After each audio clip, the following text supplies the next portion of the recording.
Hi friends, welcome back to our channel. I'm Nandini. ఈరోజు vlog ఏంటంటే ఇది evening to night routine vlog అండి. Coffee తాగేసిన తర్వాత ఇక్కడైతే నేను చేపల పులుసు పెట్టడానికి ఆనియన్స్ ఇంకా టొమాటో కట్ చేసుకుంటున్నాను.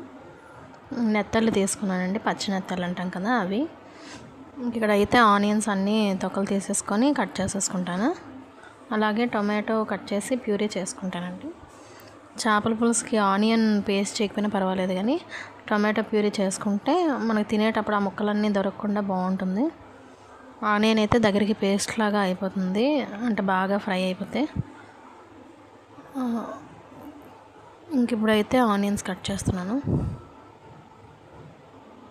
ఆనియన్స్ కట్ చేసామంటే ఇంకెంత వాటర్లో వేసినా ఏం చేసినా కళ్ళంటి నీళ్ళు వచ్చేస్తాయండి, దానికి అంత పొగరు మరి.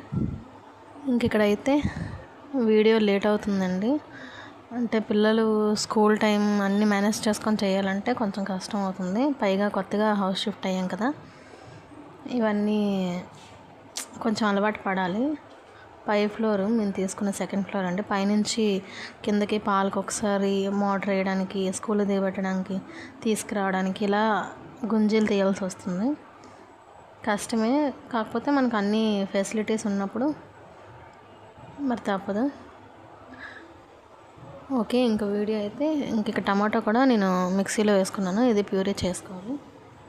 అల్లం వెల్లుల్లి పేస్ట్ కోసం అల్లం వెల్లుల్లి ఇంకా ఒక స్పూన్ జీరా కూడా వేసుకొని అది కూడా పేస్ట్ చేసుకుంటానండి.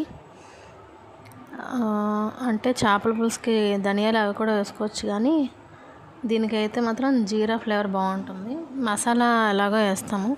నేనైతే ఇంట్లో గరం మసాలా తయారు చేసుకుంటానండి. అంటే నాన్ వెజ్ ఐటమ్స్ కానీ చికెన్, మటన్, ఫిష్ అన్నిటికీ కూడా అదొకటి సరిపోతుంది. వెజ్కి కూడా బాగుంటుంది. ఇక్కడ అయితే అల్లం కూడా కట్ చేసుకుంటున్నాను. వంట చేసేటప్పుడు ఎంత అందంగా ఉన్న ఇల్లైనా మెస్సీ అయిపోతుందండి. అక్కడ పక్కన చింతపండు కూడా నానబెట్టుకున్నాను. గంట క్రితం ఏమో నానబెట్టాను, అది కూడా చక్కగా పులుపు దిగేసింది. అక్కడైతే వెల్లుల్లి వలిచాను కదా, అవి కూడా తీసేసుకుంటున్నాను. మొత్తం అంతా తర్వాత మళ్ళీ నేనే క్లీన్ చేయాలి కదా, నాకే కష్టం అవుతుందని. ఇక్కడైతే స్టవ్ కూడా ఆన్ చేసేసుకొని కళాయి పెట్టేసుకున్నానండి.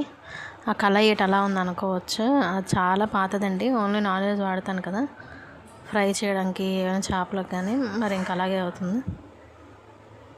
ఇప్పుడు చింతపండు కూడా అంటే ఆల్మోస్ట్ పులుపు తెగిపోయింది. మనకు బాగా నానిపోయి ఉంటుంది కదా, ఇప్పుడు పిండితే ఇంకా పులుపు ఎక్కువ వస్తుందండి.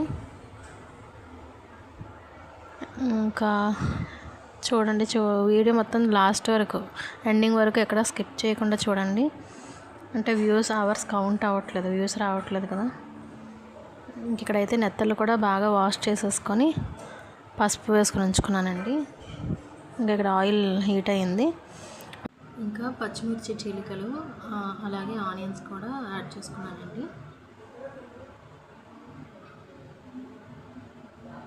ఇవన్నీ బాగా కలిపేసుకోవాలి. వీడియోస్లో ఏం మాట్లాడాలో కూడా, అంటే పెద్ద వీడియోలకి ఏదైనా మ్యూజిక్ పెడదామంటే అన్కాపీరైట్ మ్యూజిక్ ఉన్న వీడియోస్ డౌన్లోడ్ చేసుకున్నా కూడా కాపీరైట్స్ క్లెయిమ్ చేస్తుందండి ఒక్కొక్కసారి, ఎందుకో అర్థం అవ్వట్లేదు. ఇంకా షార్ట్ వీడియో మనం ఏం పెట్టినా పర్వాలేదు, కానీ పెద్ద వీడియోలతో బ్లాగ్స్తో ఇది తలనొప్పి. చాలామంది పెడుతున్నారు, మరి నాకెందుకో యూట్యూబ్ స్టూడియోలోకి వెళ్తే అది కాపీరైట్ క్లెయిమ్ పడుతుంది ప్రతి వీడియోకి, అంటే మ్యూజిక్ యాడ్ చేస్తే. ఇంకా వాయిస్ ఓవర్ కొంచెం కష్టమైన వాయిస్ ఓవరే ఇద్దామనేసి ఇలా ట్రై చేస్తున్నాను. మ్యూజిక్ స్టార్టింగ్ 1-2 వీడియోలకి మరి పెట్టానేమో గుర్తులేదు, కానీ స్టార్టింగ్ అంటే పెద్ద వీడియోకి ఒకసారి పెట్టాను, అది కాపీరైట్ క్లెయిమ్ అయిన తర్వాత ఇంకా అక్కడ నుంచి మ్యూజిక్ పెట్టట్లేదు.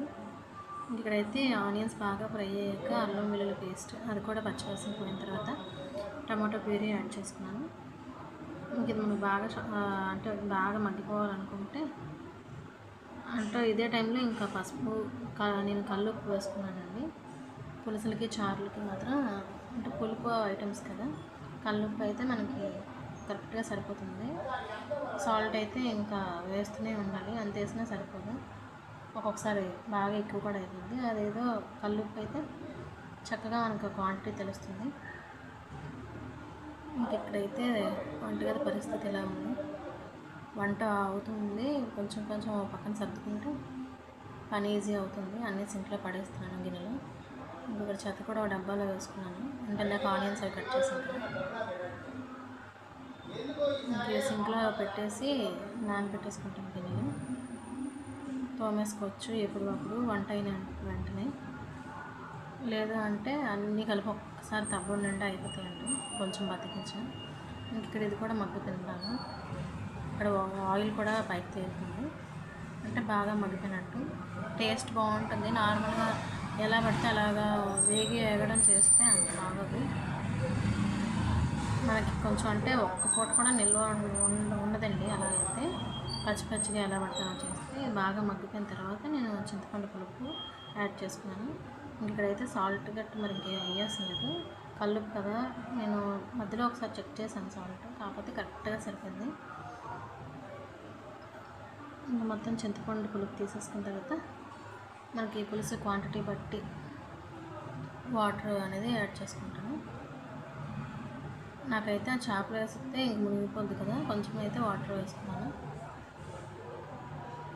మరీ చిక్కగా ఇగురులాగా కూడా అంత బాగుంటుంది, కాకపోతే మా పిల్లలకైతే పులుసు ఇష్టం.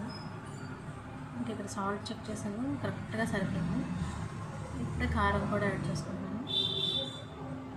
నేను యాక్చువల్గా పెద్ద డబ్బాల్లో అన్నీ ఉంచుకుంటానండి, చిన్న చిన్న డబ్బాలు కూడా మెయింటైన్ చేస్తాను. అంటే మనం లేడీస్ కదా, ప్రతిసారి పెద్ద డబ్బాలు ముట్టుకోవడం ఎందుకని చిన్నవి కూడా పక్కన పెట్టుకుంటాను. ఆ ఐటమ్స్ కరెక్ట్గా మన అంటే ఆ టైంలో ఉపయోగపడితే పూజలు చేసుకునేటప్పుడు మళ్ళీ అన్నీ కలిసిపోకూడదు కదా.